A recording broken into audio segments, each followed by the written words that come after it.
जय Bholenath. Welcome back. कैसे हैं आप सब? उम्मीद करती हूँ आप सब अच्छे होंगे, आपके घर परिवार में सब कुशल मंगल होगा। तो जी कल मैंने बताया था कि मैं कहीं जा रही हूँ, और कहाँ जा रही हूँ आपने ये देख भी लिया होगा। तो जी कैथल तक आई थी मैं अपने हस्बैंड के साथ, और उसके बाद फिर मैं भाई के साथ आई, और फिर दोबारा से हम डॉक्टर के पास गए। वहाँ हमने दवाई वगैरह और भी ली, कुछ ऐड करवाई, और जो जो आगे का प्रोसेस था डॉक्टर से डिस्कस किया। उसके बाद फिर मैं आ गई हूँ घर, और ये देखिए मंदिर के सामने। और बस फिर आने के बाद मैंने दवाई वगैरह ली, फ्रूट वगैरह खाए, और फिर मैंने रेस्ट किया। फिर ये शाम का टाइम है।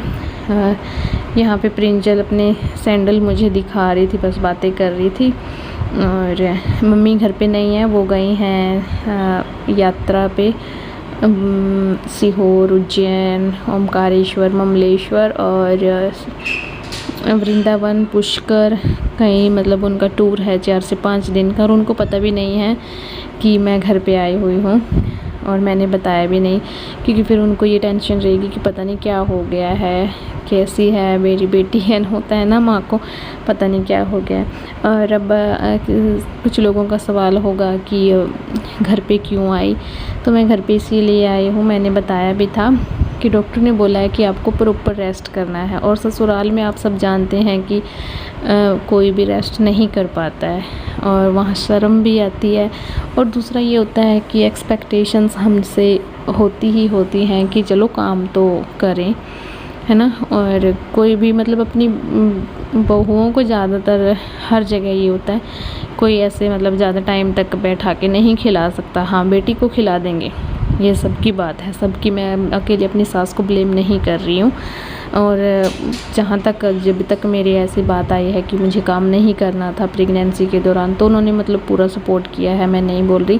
पर फिर भी अपनी भी थोड़ी एक होती है ना, शर्म होती है, जिम्मेवारी होती है। और ये फिर रात का टाइम है, मंदिर में दीपक वगैरह जले हुए थे, आरती तो नहीं थी, बट हाँ रात का टाइम था। और इसलिए है फिर नेक्स्ट मॉर्निंग। और कुछ जो मेरी बहनें हैं जो यहाँ नहीं रहती हैं, इंडिया से बाहर रहती हैं, उनको भी मतलब मेरे घर के व्लॉग, गांव के व्लॉग काफ़ी अच्छे लगते हैं। तो मैं कोशिश करती हूँ, वैसे मैं बीमार हूँ तो मैं कुछ कर तो नहीं रही, जो मतलब छोटा मोटा भाभी करती है मैं उनको शूट कर लेती हूँ। मुझे तो काम करना ही नहीं है, क्योंकि बोला गया है कि अगर आप रेस्ट नहीं करोगे, थकोगे, तो दोबारा फिर से आप एकदम डाउन चले जाओगे। तो बस जो शूट हो पाता है, तो प्लीज़ थोड़े दिन व्लॉग ना कुछ ऐसे ही आएंगे, मतलब कुछ पता हाथ पाँव उनका सिर पैर नहीं होंगे, तो प्लीज़ आप समझने की कोशिश करना। और किचन क्लीन कर दिया है भाभी ने, और बस अभी काम लगी हुई हैं ये भी। आज बनेगी मिक्स दाल, और वो भी हारे में। हमारे यहाँ ज़्यादातर आपको पता है कि खाना चूल्हे पे या फिर हारे में ही बनाया जाता है, तो बस वही बना रही हैं ये भी। और प्रिंजल यहाँ पे खेल रही थी, ये हमारे जो मंदिर में पंडित हैं, ये उनका बेटा है, तो ये इसके साथ यहीं पे कान्हा नाम है इसका, तो यहीं पे ये खेलने के लिए आता है, तो इसके साथ ये खेल रही थी। और ये मम्मी का रूम है, जहाँ इन्होंने पूरा हुड़दंग मचा के रखा है। और सोफ़ा अब हमने इधर लॉबी में ही डाल लिए हैं, ताकि बैठने में यूज़ हो सके, अदरवाइज़ रूम के अंदर एक साइड रखे रहते हैं तो यूज़ नहीं हो पाती, तो बस यूज़ हो जाएंगे इधर। तो ये दोपहर का ही टाइम है, और बस अभी ये रखेंगी हारे में दाल जो मेरी भाभी हैं। तो बस पहले जैसे भी हमारे यहाँ रखा जाता है, मतलब सबके यहाँ हारे में तो सेम प्रोसेस ही होता है। उपले होते हैं, उपलों को 4 हिस्सों में डिवाइड करके उनको लगा के आग जला के फिर रख दिया जाता है। धीरे धीरे पानी गर्म हो जाता है, फिर उसके अंदर दाल डाली जाती है, सारे मसाले डाले जाते हैं, और फिर लहसुन प्याज, अदरवाइज़ या तो साथ में ही मतलब दाल पकने के बाद जब वो उबलना शुरू हो जाती है तब डाल देते हैं, या फिर तड़का भी लगा देते हैं। तो बस जितना मुझसे शूट हो पाया मैंने शूट किया, क्योंकि फिर मैं आराम भी करती हूँ, हर वक्त मैं शूट भी नहीं कर पाती। अभी मैं जाग रही थी, उठी हुई थी, तो फिर मैंने शूट कर लिया, अदरवाइज़ पूरा भी प्रोसेस में शूट नहीं कर पाई, क्योंकि मेरी तबीयत सच में ख़राब है। इतना नहीं है, मैं बड़ी मुश्किल से मतलब काम चला रही हूँ, कि बड़ी मुश्किल से कोई 3 शॉर्ट्स बना रही हूँ या इंस्टाग्राम पे बना रही हूँ, जहाँ इजी लगता है। बस यही है कि मैं अपना काम नहीं छोड़ना चाहती, क्योंकि मेरा चैनल टचवुड भगवान भोलेनाथ की कृपा से थोड़ा सा भी अच्छा चल रहा है। और अगर अब मैं पीछे हट गई तो फिर से मेरा डाउन चला जाएगा, तो मैं बिल्कुल भी नहीं चाहती। अब मैं मरते दम तक मतलब मेहनत करना चाहती हूँ, और करूँगी। बाकी भगवान की इच्छा है, जीते जी सफलता देगा या मरने के बाद, है ना। चलो जो भी होगा अच्छे के लिए होता है। तो बस इधर आग जला दी हारे में, और यहाँ अच्छे से जो मिट्टी का बर्तन है, तपला बोलते हैं हम इसको, मिट्टी की हांडी भी बोलते हैं। तो उसके अंदर पानी डाल के गर्म होने के लिए रख देंगे। फिर दाल डाल देंगे, मसाले डाल देंगे, उबलने के बाद लहसुन प्याज डाल देंगे। सिंपल और टेस्टी और हेल्दी दाल बनके तैयार हो जाएगी।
तो जी फ्रूट वगैरह खाने के बाद बस फिर पानी गर्म हो गया था, और अभी वैसे उतना उबला नहीं था, उबलते हुए पानी में डालते हैं, बट बिल्कुल गर्म हो चुका था, उबलने ही वाला था। तो फिर इसमें दाल डाल दी है, और बस अब ये धीरे धीरे पकती रहेगी। अंदर रोटियां बन जाएंगी।